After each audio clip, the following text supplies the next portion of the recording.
वो भारत का पड़ोसी है।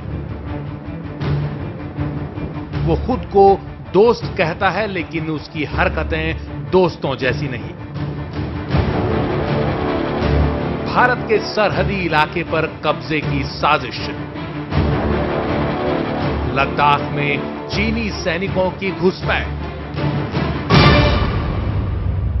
चीन की इस रणनीति के पीछे कहीं कोई चाल तो नहीं?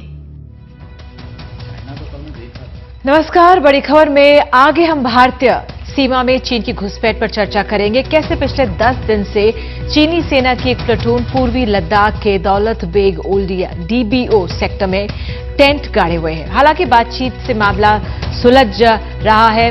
रक्षा मंत्री का कहना है कि भारतीय हित का पूरा ख्याल रखा जाएगा, लेकिन चिंता की बात यह है कि चीन फिलहाल हट तो जाएगा, लेकिन बाद में इस इलाके पर अपना क्या दावा पेश करेगा। ऐसा एक तरह से कहीं कहा जाए 27 साल बाद हो रहा है, जैसे उसने अरुणाचल प्रदेश में किया था। लेकिन पहले चीन और भारत की जो सीमा पर स्थिति बनी है, उससे पहले कोल आवंटन घोटाला, जिस पर आज स्टैंडिंग कमेटी की रिपोर्ट पेश हो गई है। इसमें कहा गया है 1993 से 2008 के बीच जितने भी कोल ब्लॉक्स दिए गए वो गलत तरीके से दिए गए। जिन कोयला खदानों में काम शुरू नहीं हुआ है उनका अलॉटमेंट कैंसिल किया जाना चाहिए। जो लोग आवंटन प्रक्रिया में शामिल थे उनकी जांच होनी चाहिए। ये रिकमेंडेशंस हैं। इस आवंटन से कोई कमाई भी नहीं हुई है। इलाके का विकास न होने से आर्थिक नुकसान हुआ है। कॉर्पोरेट सोशल रिस्पांसिबिलिटी यानी सीएसआर नहीं निभाई गई। जिम्मेदार लोगों पर कार्रवाई होनी चाहिए। इससे पहले राज्यसभा में 13 अगस्त 2012 को सरकार ने बताया था कि 1995 ब्लॉक आवंटित किए गए थे, जिनमें से 165 में काम ही शुरू नहीं हुआ है। तो एक मोटा सा सवाल जो आज हम बड़ी खबर में इस पहले हिस्से में समझने की कोशिश करें कि कोल ब्लॉक आवंटन के नुकसान के लिए कौन कौन जिम्मेदार है।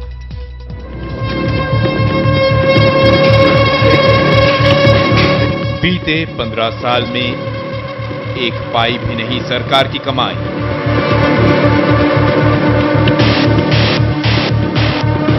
कोयले का मुनाफा खुद खा गई निजी कंपनियां।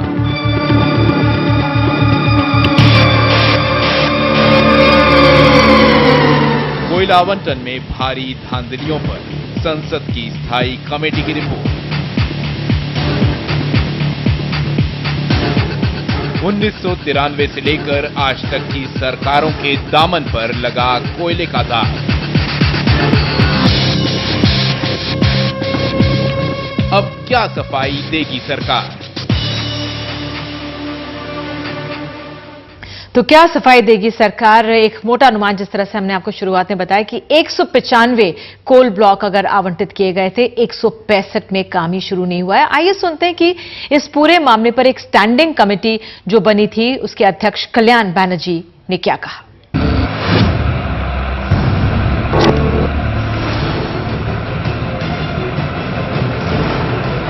क्योंकि 93 से 2004 तक जब जब कोल ब्लॉक को डिस्प्यूट किया है, that has not been advertised.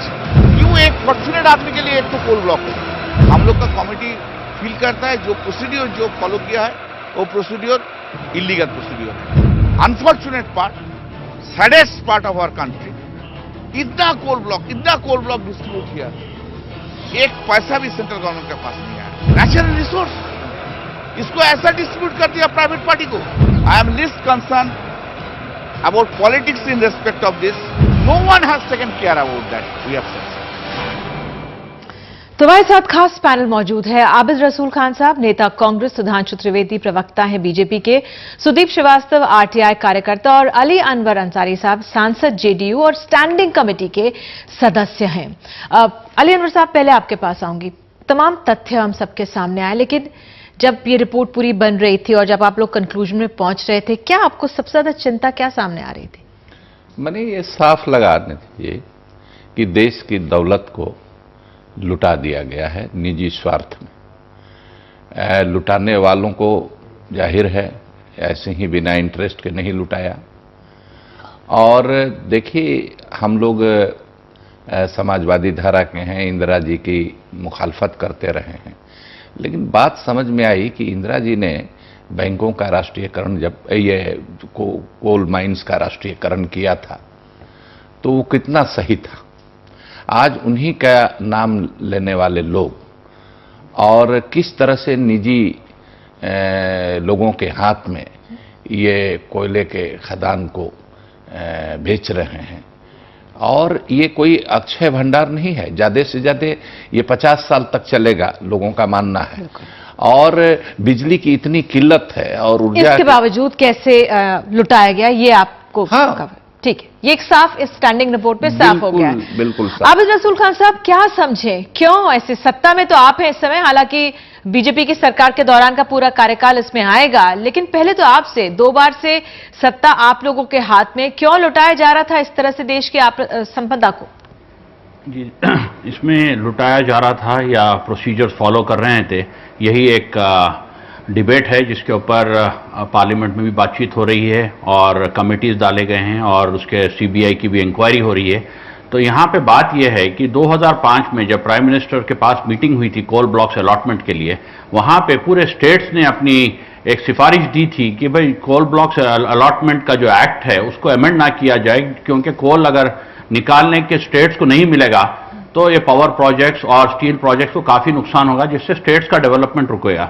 वहां पे हमारी गवर्नमेंट चाह रही थी कि एक्ट अमेंड करें और इसको ओपन कॉम्पिटिटिव बिडिंग में लाएं, और स्टेट जो हैं वो प्रिवेल करें कि भाई अगर आप ये काम करने जाएंगे तो इसमें कई साल लगेंगे और इससे नुकसान होगा। तो उस हिसाब से जो पॉलिसी एग्जिस्टिंग थी वो पॉलिसी के तहत ही कोल ब्लॉक्स अलॉट किए गए हैं। जब इस पे सीएजी ने ये बताया कि इसमें काफी नुकसान हुआ है गवर्नमेंट का, मगर सीएजी ये भी बताया है कि कोई इसमें धांधली नहीं हुई है, कोई इसमें हेराफेरी नहीं हुई है। इतना है कि जो मार्केट रेट से देखा जाए तो ये रेट कम होने से इतना नुकसान हुआ है। जो आप कह रहे हैं कि सीएजी ने, तो सुदीप कुछ कहना चाह रहे हैं जी। सीएजी ने 2 स्पेसिफिक एग्जांपल दिए हैं।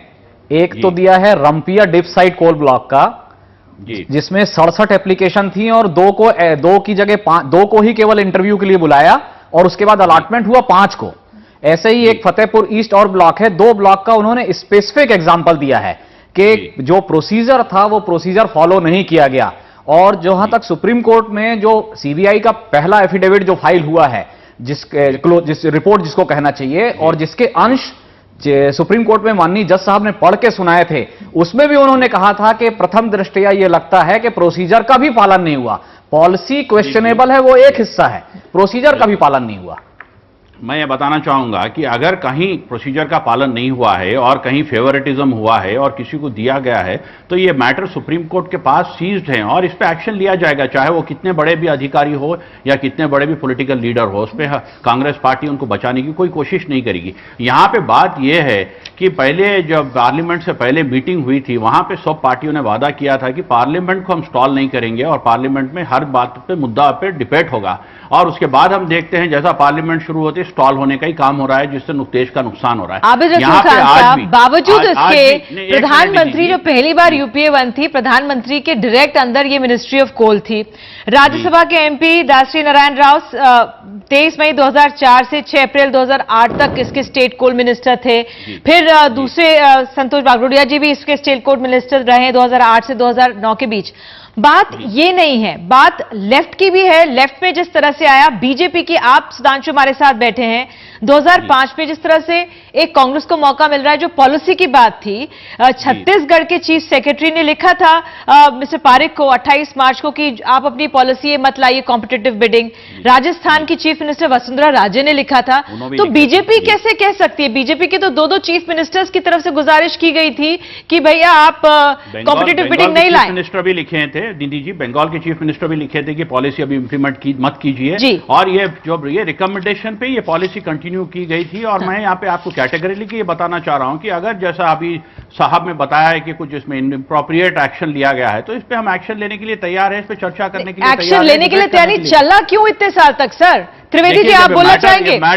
त्रिवेदी जी, मेरा आपसे सवाल था, बीजेपी इतना हंगामा संसद में कर रही है, दूसरे दिन संसद चलने नहीं दी गई, अब लोकसभा तो परसों तक के लिए स्थगित हो गई है, लेकिन बीजेपी के नेताओं की तो भूमिका इसमें आप देखिए जो एक एलएबी ली जा रही है, जो एक बहाना लिया जा रहा है कि साहब बीजेपी रूल 2 चीफ मिनिस्टर्स का नाम लेके कि उन्होंने रिकमेंडेशंस किया था, तो मैं कहना चाहूंगा कि जिस सरकार के विषय में बात होती है उसकी पूरी नीयत की पृष्ठभूमि देख लेनी चाहिए। उन्होंने आज तक कितनी राज्य सरकारों को इतना महत्व दिया है कि उनके एक लेटर के बेस के ऊपर वो सारी की सारी पॉलिसी बदले दे रहे हैं। पॉलिसी क्यों लिखी थी उन्होंने, उस विषय पे मैं बाद में जाऊंगा।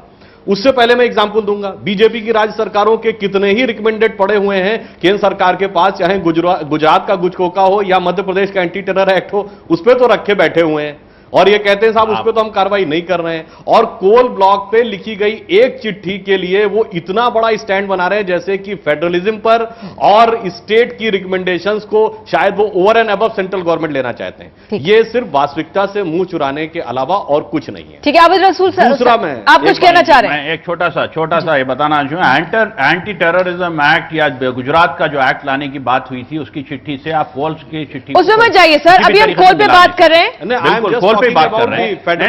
आई am also telling you coal issue के ऊपर जो हुआ था वो इशू पे मैं बताना चाह रहा हूं कि हमारी गवर्नमेंट जो एग्जिस्टिंग पॉलिसी थी वो फॉलो करी और 2005 में चेंज करने के लिए पूरी कोशिश की, मगर जब स्टेट्स का वहां पे दबाव आया कि हमारा डेवलपमेंट रुक जाएगा तो उसको पॉलिसी कंटिन्यू करना पड़ा।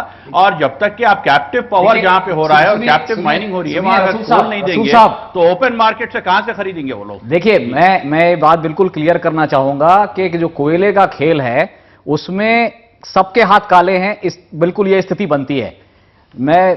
छत्तीसगढ़ में भी 2 इंडिविजुअल कोल ब्लॉक जो स्टेट की एजेंसीज को दिए गए थे उन पर भी सीएजी की रिपोर्ट है जो सेपरेट है कि एक में 1000 करोड़ का, एक में 1500 करोड़ रुपए का नुकसान सरकार को हुआ है, वो हिस्सा अलग है। लेकिन यहां सुधांशु जी ये बात थोड़ी ठीक कह रहे हैं कि आपके वो केंद्र सरकार को, जबकि सेंट्रल के एक्ट हैं, केवल स्टेट की चिट्ठी को आधार बनाकर आपने जो प्रक्रिया रोक ली कॉम्पिटिटिव बिडिंग की, उसमें आपकी भूमिका बड़ी है। छत्तीसगढ़ में या और भी जो स्टेट गवर्नमेंट हैं उसके स्टेट पीएसयू और मिनिस्टर ऑफ स्टेट तो हमेशा कांग्रेस का ही रहा है। हाँ, हमेशा कांग्रेस का है। और प्रधानमंत्री जी की भूमिका इसलिए संदेह में आ जाती है क्योंकि 3 साल प्रधानमंत्री खुद कोयला मंत्री थे। ये स्थिति है।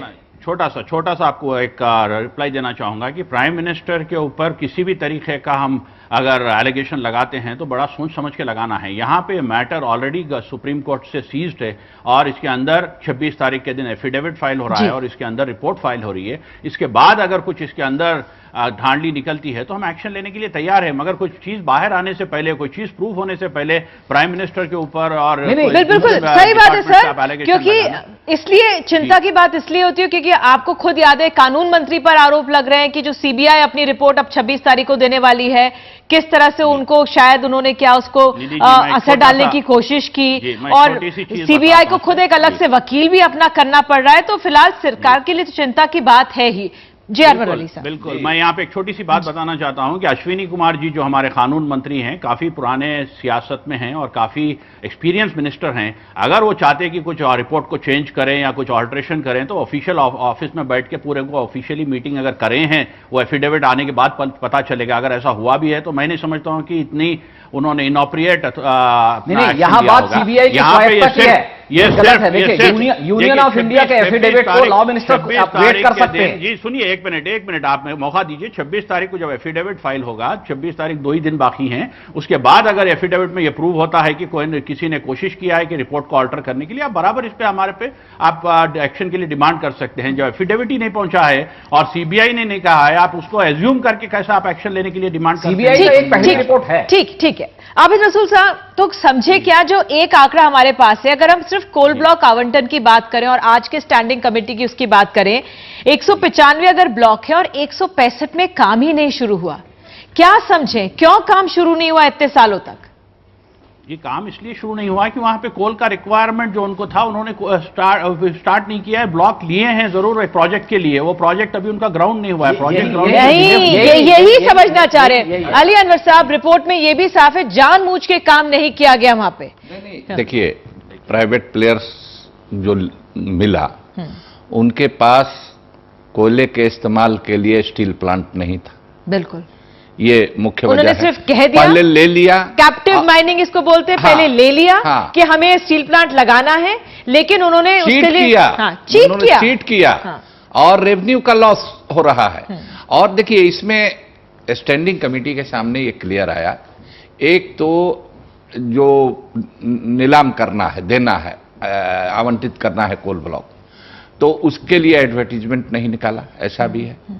और फिर कॉम्पिटिटिव बिडिंग भी नहीं किया। तो इसके सामने पार्टी नहीं है, सरकार नहीं है, स्टैंडिंग कमेटी में सभी पार्टियों के लोग होते हैं। इसके सामने हम लोग मांगते रहे कि भाई हमको डाटा दीजिए 2004 और उससे पहले का, कि कितने लोगों को किया, क्या किया। सर, अगर जिस तरह से खान साहब कह रहे हैं कि भाई आप पॉलिसी पर मत जाइए, लेकिन प्रोसीजर, लेकिन यहाँ पे तो प्रोसीजर फॉलो नहीं होता, पॉलिसी भी और अनियमितताएं ट्रांसपेरेंट तरीके से नहीं होता, प्रोसीजर भी फॉलो नहीं किया। दोनों तरह के उदाहरण अलग अलग समय काल में ये आए। कोई एप्लीकेंट अपने डॉक्यूमेंट सबमिट करता है और ये बताता है कि मेरे डॉक्यूमेंट्स हैं, तो उस बेसिस के ऊपर, उस पे एजम्पशन के ऊपर कुछ काम होता है। अगर एप्लीकेंट गलत डॉक्यूमेंट देता है तो ही इज लायबल। जिम्मेदारी स्क्रीनिंग कमेटी रूल से जो अलॉटमेंट हुआ है, रसूल साहब, स्क्रीनिंग कमेटी रूट से जो अलॉटमेंट हुआ है उसमें यही वेरीफाई करने की जिम्मेदारी स्क्रीनिंग कमेटी की है। तो बता रहा हूं ना, मैं आपको यही बता रहा हूं कि जो जहां पे जो है 165 एप्लीकेंट जो आप बता रहे हैं कि चीट करने के लिए दिए हैं, अगर वैसा है तो उन पे एक्शन लिया जाएगा और उनके कोल ब्लॉक्स कैंसिल करें। अभी एक्शन कोल निकाले। आप कुछ कहना चाह रहे हैं सुधांशु? आपको जी देखिए, मैं ये कहना चाह रहा हूं कि इस पूरे प्रोसेस के दो एस्पेक्ट हैं, एक है पॉलिसी और एक है प्रोसीजर। आप पॉलिसी में देखिए इंटेंशन क्या है। जैसा हमारे कांग्रेस के सम्मानित पैनलिस्ट ने कहा कि 2005 में प्रधानमंत्री ने यह बात कही कि नई पॉलिसी बनानी थी, 2006 में उन्होंने ऑफिशियल कमिटमेंट किया। उसके बाद क्या हुआ, आज हम कहां बैठे हैं 2013 में, 8 साल में पॉलिसी नहीं बन पाई। यह तो एक एस्पेक्ट है। दूसरा, प्रोसीजर में क्या किया गया, इस बीच में धड़ाधड़ आवंटन किया गया। और आपको पता है कुल कितना आवंटन किया गया है? भारत के पास जो एस्टिमेटेड जियोलॉजिकल जो रिजर्व है, it is around 286 billion turns, और उसमें से 40 बिलियन टन अलॉट कर दिया गया, यानी 14% of the total reserve available in India वो अलॉट कर दिया गया। तीसरी चीज, उसमें प्रोसीजर नहीं फॉलो किया गया। वो कंपनियां शुरू कैसे करती, उनके पास तो वो शुरू करने का इंफ्रास्ट्रक्चर ही नहीं था। इसका अर्थ यह हुआ कि पॉलिसी 8 साल तक ना बनाना, उसके बाद डिलिबरेटली कंपनियों को विदाउट प्रॉपर प्रोसीजर दे देना और भारी संख्या में भारत की भू संपदा को इस तरीके से क्षरण कर देना, ये तीनों स्टेप पे बहुत साफ दिखाई पड़ रहा है कि नीति और नियत दोनों संदिग्ध है। इसमें एक बात मैं ऐड करना चाहूंगा कि स्क्रीनिंग कमेटी में स्टेट के चीफ सेक्रेटरी या उनके मेंबर भी होते हैं, और जो कंपनियां क्लेम कर रही थी कि हम ये प्रोजेक्ट लगाएंगे, उनको उनके सपोर्ट में रिपोर्ट देने का काम स्टेट गवर्नमेंट का था। और छत्तीसगढ़ हो, चाहे झारखंड हो, उड़ीसा हो, महाराष्ट्र हो, सारी पार्टियों की राज्य सरकारों ने भी नकली और फर्जी कंपनियों को सपोर्ट किया है। यह भी एक फैक्ट है। और पब्लिक सेक्टर की कीमत पर पब्लिक सेक्टर के लोग तरस रहे हैं कोल ब्लॉक के लिए, कोयला के एक एक टुकड़े के लिए, और उनकी कीमत पर प्राइवेट प्लेयर्स को क्यों दिया, ये तो साफ जाहिर है क्यों ये देते हैं उनको, और किसी नॉर्म्स पर वो खरा नहीं उतरते हैं। जी आबिद साहब, ये पब्लिक सेक्टर की जो बात हो रही है, पब्लिक सेक्टर को एडिक्वेट कोल दिया जा रहा है, और जैसा बता रहे हैं कि एक कोयला के उदाहरण है, ये बात बिल्कुल गलत है। पब्लिक सेक्टर के कोल ब्लॉक छीन के दिया जा रहा है, इसका डेटा अवेलेबल है। जहां भी उनका रिक्वाजिशन था, उस रिक्वाजिशन पूरा किया जा रहा है। कुछ ऐसे हालात हैं जहां पे माइन में प्रोडक्शन रुका हुआ है कुछ उसके लिए, तो वहां पे नुकसान हुआ होगा कोल निकलने का। मगर यहां पे ये एलिगेशन वाइडली लगाना गलत है।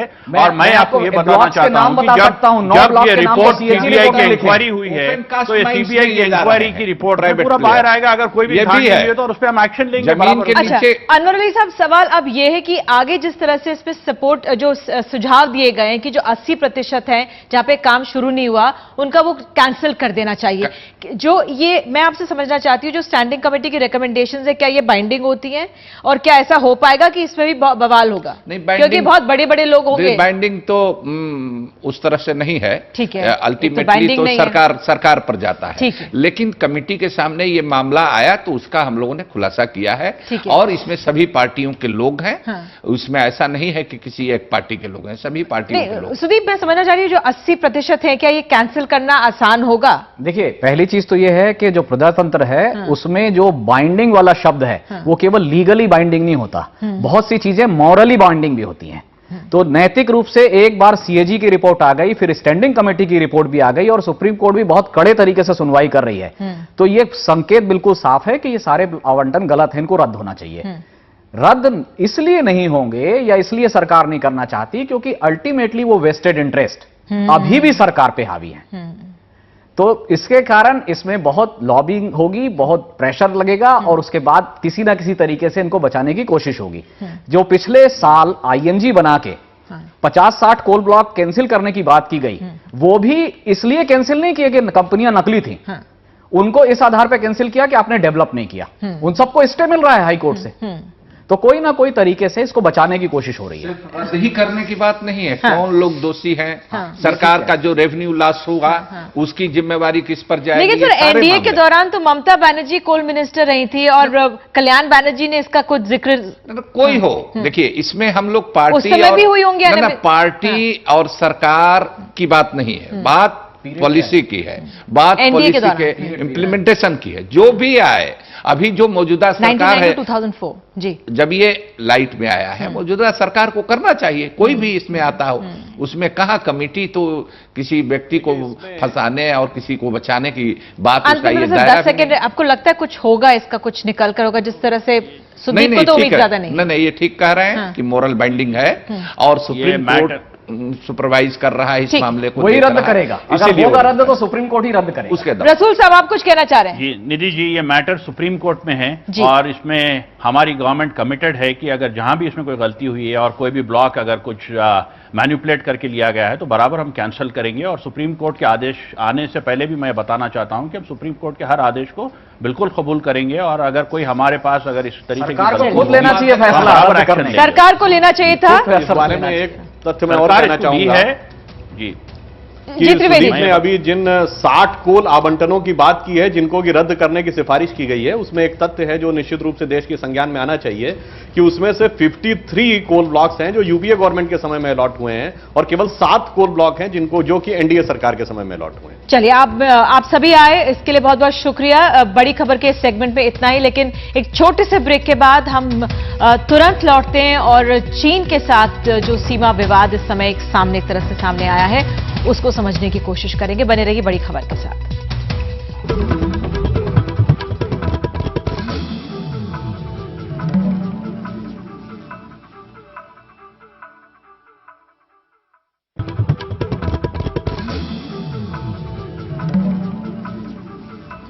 तो भारत चीन सीमा का मसला हम सबके सामने। चीन के सैनिक 15 अप्रैल को भारतीय सीमा में घुस आए और लगातार रुके हुए हैं।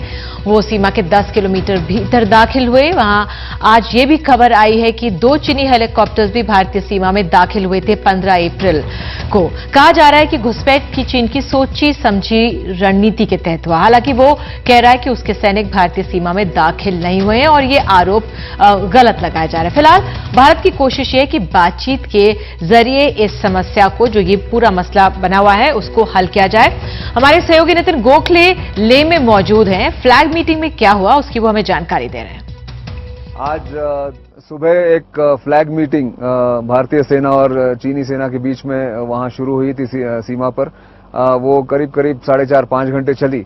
उसमें क्या फैसला हुआ ये अभी तक हमें पता नहीं चला है, पर ये आपको बता दूं कि पिछले एक सप्ताह से ये एक तनाव बना हुआ है। जब 15 अप्रैल को चीन की सेना के पहले 7 जवान डीबीओ जो एक एरिया है दौलत बेग ओल्डी, उसमें उस एरिया में घुस के आए थे, घुसपैठ की थी। और फिर 17 तारीख को और 29 लोग हमें बताया गया है कि और चीनी सैनिक अंदर आ गए थे। उन्होंने वहां टेंट लगाई और फिर जब भारतीय सेना ने वो बैनर, जो एक बैनर ड्रिल कहते हैं, वो किया कि उसमें लिखा जाता है कि आप भारतीय सीमा में हैं, भारतीय क्षेत्र में हैं और अब वापस जाइए। ऐसे बार बार दिखाया जाता है और जनरली ये वापस चले जाते हैं, पर इस बार इन्होंने ये ठान ली है चीनी सैनिकों ने कि वो वहीं रहेंगे। उसके बाद एक 18 तारीख को एक फ्लैग मीटिंग हुई थी, उसमें कोई फैसला नहीं हुआ। वहां से जाने में उन्होंने कोई दिलचस्पी नहीं दिखाई चीनी सैनिकों ने। और फिर आज और एक मीटिंग हुई है जिसका फैसला अभी हमें पता नहीं चला है, पर ये एक तनावपूर्ण स्थिति है। मैं आपको बता दूं, वैसे लेह में जहां मैं हूं अभी फिलहाल, वहां में कोई ऐसे कोई तनाव नहीं है, पर भारत और चीनी सैनिकों के बीच जो फेस टू फेस कहा जाता है, जो एक्सटर्नल अफेयर्स मिनिस्ट्री ने भी कहा है कि ऐसी एक सिचुएशन आ गई है, ये बहुत कम आती है। 1986 में अरुणाचल के सुंदरंगचू में एक ऐसी सिचुएशन आई थी।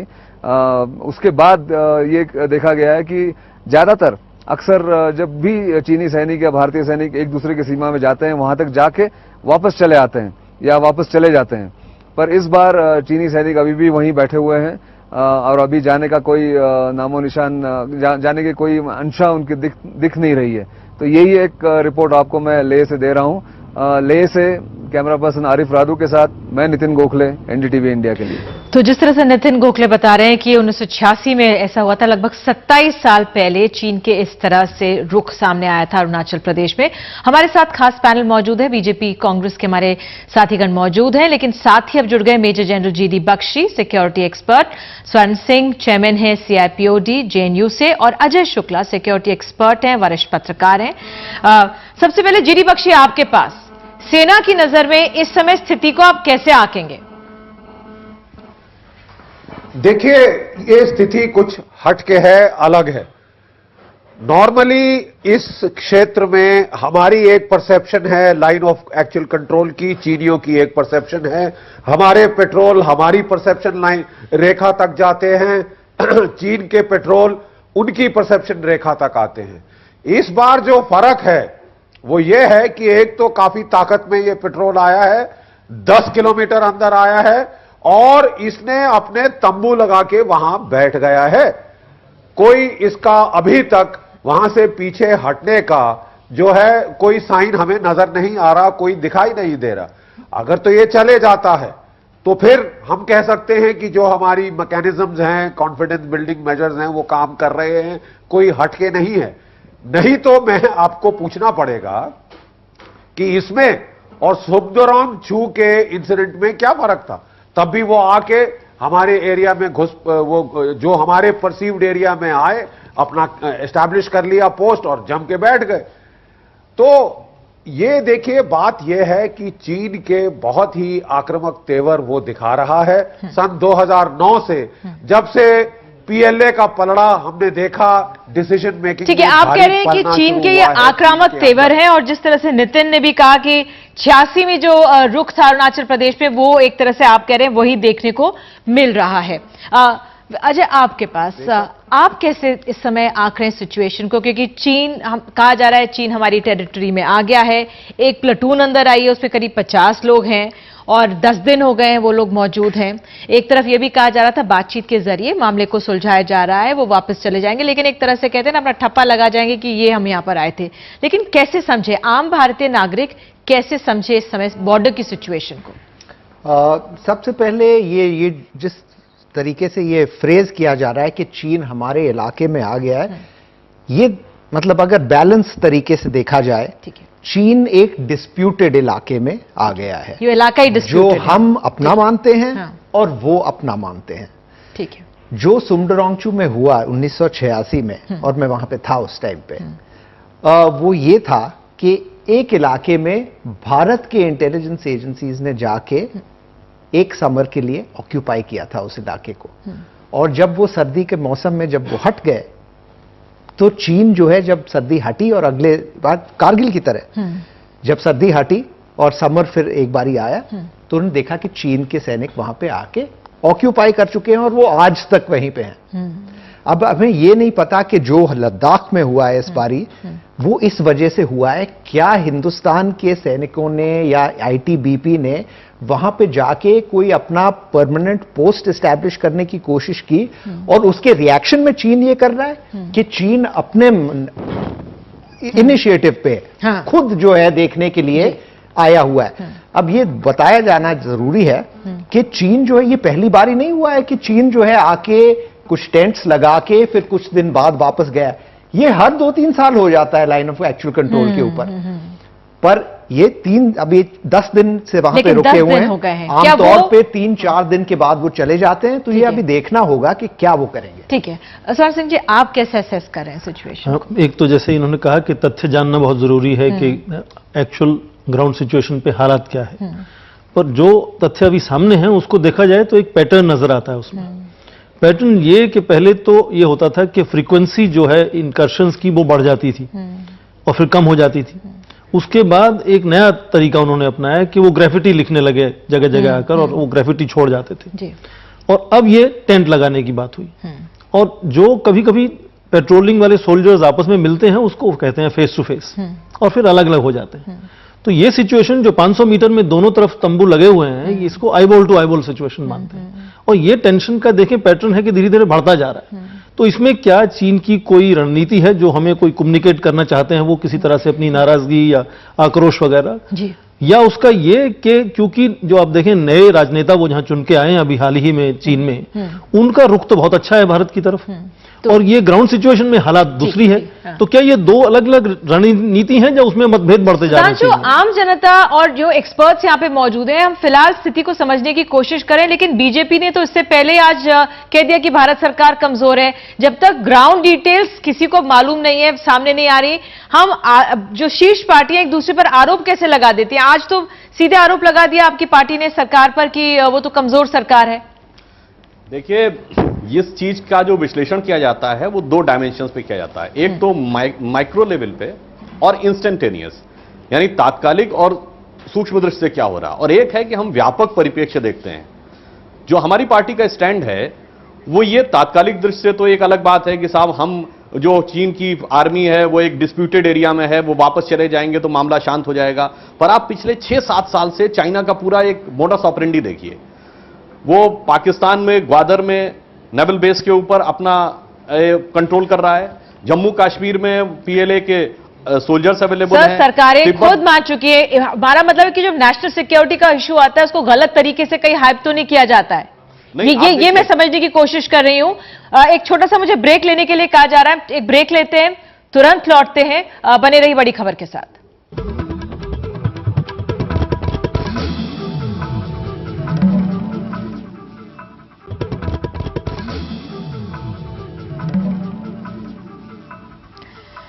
तो बॉर्डर में वाकई स्थिति कितनी तनावपूर्ण है? क्या ये सिर्फ पॉस्चरिंग हो रही है? कैसे इसे आंके? ये भी एक सवाल है जो हम सबके सामने।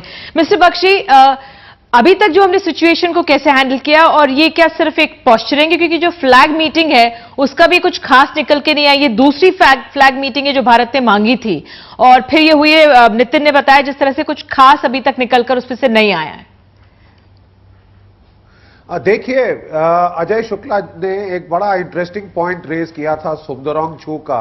मैं आपको याद दिलाना चाहता हूं कि सन 2008 में ठीक इसी इलाके में चीनी फौज आई थी, घुसपैठ करी थी, और आईटीबीपी के कुछ जो वहां स्ट्रक्चर थे उनको तोड़-ताड़ के चली गई थी।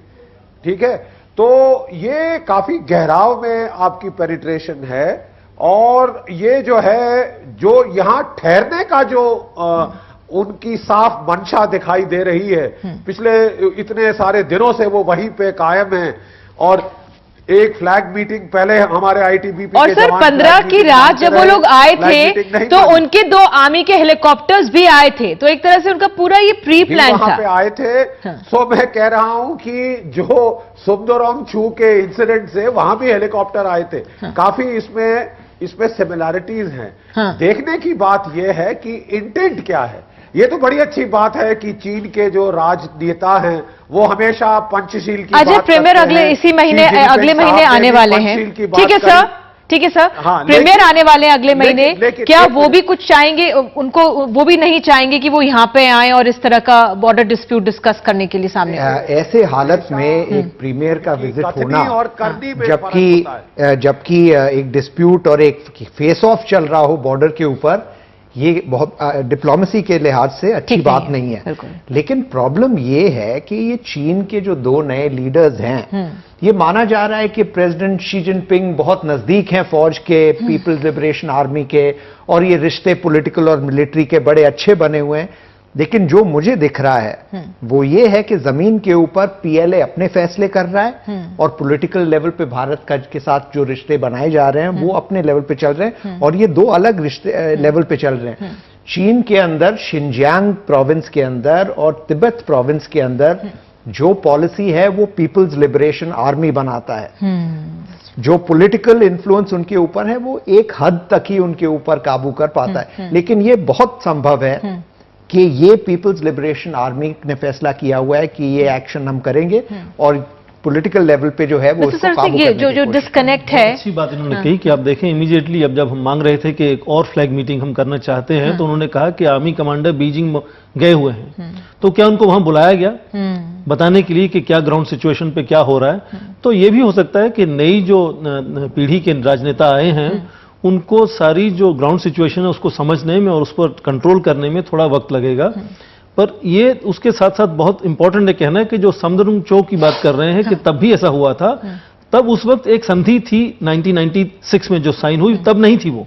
उसमें एक साफ लिखा गया है कि 10 किलोमीटर बॉर्डर रीजन में यदि कोई हेलीकॉप्टर किसी वजह से एंटर करता है तो उसकी प्रायर इन्फॉर्मेशन देनी पड़ेगी दूसरी साइड को।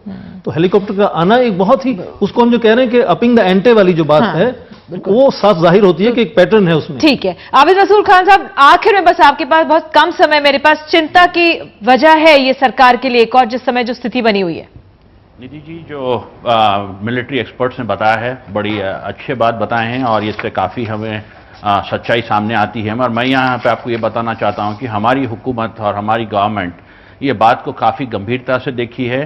फॉरेन मिनिस्ट्री चाइनीज़ एम्बेसडर को समन किया है और उनको बड़े क्लियर अल्फाज में बताया है कि हम इस तरीके के कोई एक्शन को एक्सेप्ट नहीं करेंगे। उसी तरीके से रक्षा मंत्रालय ने अपना माउंटेन वॉरफेयर यूनिट और लद्दाख स्काउट यूनिट को लद्दाख की तरफ भेजा है और उन्होंने पूरी तैयारी की है कि अगर ज़रूरत पड़ी तो जो भी इसमें हमको भारत की रक्षा करने के लिए जो ठोस कदम होंगे वो उठाने के लिए हम तैयार हैं। दूसरी बात यहाँ पे ये मैं बताना चाहता हूँ कि जब ऐसी कोई बात होती है तो ये पूरा मुल्क और पूरा हमारा हिंदुस्तान एक साथ एक आवाज़ में उठना चाहिए और एक आवाज़ में अपने पॉलिटिकल डिफरेंसेस बाजू रख के ये जो आर्मी का मॉरल है हम उसको बहुत ताकतवर बनाना चाहिए। तो जब ही हमारे देश की रक्षा हो सकती है। यहाँ पे पॉलिटिकल जी सर, मिस्टर बख्शी कुछ कहना चाह रहे हैं, फिर मुझे रैप करना है, समय समाप्त हो गया। जी मिस्टर बख्शी। देखिए, मैं वो बहुत खुशी हुई है सुनकर, लेकिन मैं सिर्फ ये चिंता व्यक्त करना चाहता हूं कि फॉर गॉड सेक हमारी असली प्रॉब्लम ये छोटे मोटे इंट्रूजन से ज्यादा हमारी जो सैन्य तैयारी में जो देरी चल रही है, फॉर गॉड सेक उसकी प्रति जागरूक हो जाइए। 1987 से लेकर आज तक आपकी मीडियम गन नहीं आई, आपके जो है रफाल फाइटर नहीं आए, एलसीए नहीं आया, सबमरीन बिल्कुल सर, बिल्कुल सही बात कह रहे हैं आप। उम्मीद करते हैं कि सरकारें सुने, लेकिन इसको देखिए जी, और उम्मीद करते हैं ये जो स्थिति बॉर्डर पे बनी हुई है संभले जल्द से जल्द। तो फिलहाल बड़ी खबर में आज के लिए इतना ही। समय मेरे पास आज इतना ही है, कल फिर हाजिर होंगे, तब तक के लिए नमस्कार।